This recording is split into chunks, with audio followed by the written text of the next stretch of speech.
두 번째 물음표도 보죠.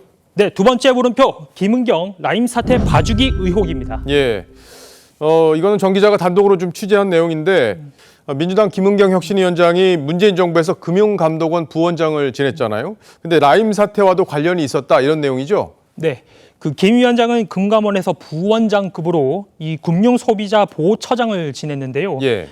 이제 무역금융펀드와 옵티머스, 헤리티지 등 여러 사모펀드 분쟁 조정에 관여해 왔습니다. 예. 그러니까 라임 펀드 사건 때 이 배상 문제를 놓고 분쟁이 좀 있었는데 이 김 위원장이 당시에 어떤 역할을 했다 이런 건가요? 그 먼저 라임 펀드 사태에 대해서 간단히 설명을 하면요.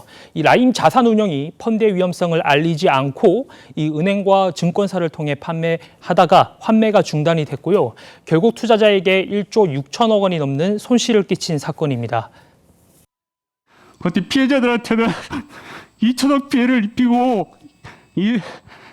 정말 금융사라고 볼 수 없는 사기 집단 같은 대담한 사기 행각을 벌이면서 그 뒤로는 이런 펀드를 만들어가지고 팔 수가 있습니까? 이 가운데 대신증권의 반포 영업점 한 곳에서만 2,500억 원어치를 판매하면서 손실 위험을 제대로 알리지 않아 문제가 됐습니다. 이 대신증권과 이 피해자들 사이 분쟁 조정에 김 위원장이 관여한 겁니다. 자, 그럼 분쟁 조정 결과가 어떻게 나왔는지 설명을 좀 해주시죠. 네. 그 금감원 분쟁조정위원회는 대신증권에 대해서 이 불안전 판매라고 판단을 하고요. 이 투자자들에게는 최대 80%를 배상하라고 이 결정을 내렸습니다. 당시 금감원은 배상 비율이 역대 최고 수준이라고 평가를 했는데요. 이 피해자들은 금감원이 이 대신증권을 봐주고 있다라고 비판을 했습니다. 자, 80%면은 배상 비율이 제법 높은 것 같은데 왜 봐주기다 이런 논란이 나온 거죠? 이 분쟁 조정의 핵심은 사기냐 아니면 불안전 판매냐입니다. 예. 금감원이 사기가 아니라 불안전 판매라고 결론을 지은 것이죠. 먼저 불안전 판매는 충분히 설명하지 않고 판매를 하는 것을 의미하는데 그만큼 보상 비율이 작습니다.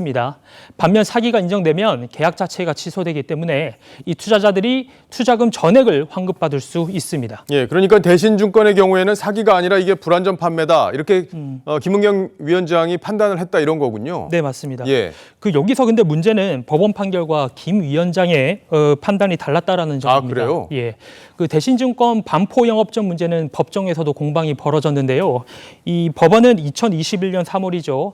영업점 센터장에 대해서 자본시장법에 따른 사기적 부당거래로 이 실형을 확정했습니다.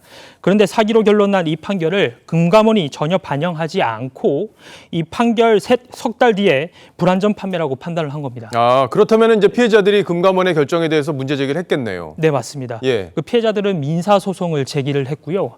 지난해 4월이죠. 이 서울중앙지법 민사재판부는 사기에 해당된다면서 전액 반환을 명령했습니다. 한마디로 이제 금감원 결정을 뒤집은 거죠.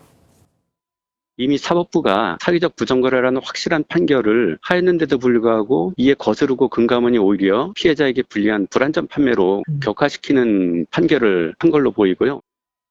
자, 그러면 김은경 위원장이 도대체 왜 이런 결정을 했는지 잘 이해가 가질 않습니다. 네, 그래서 이제 피해자 단체들도 이 공익감사 청구도 고려하고 있다고 하는데 감사원 감사로 이 봐주기가 있었는지도 가려질 수도 있습니다. 예. 자, 두 번째 물음표도 정리해 보죠.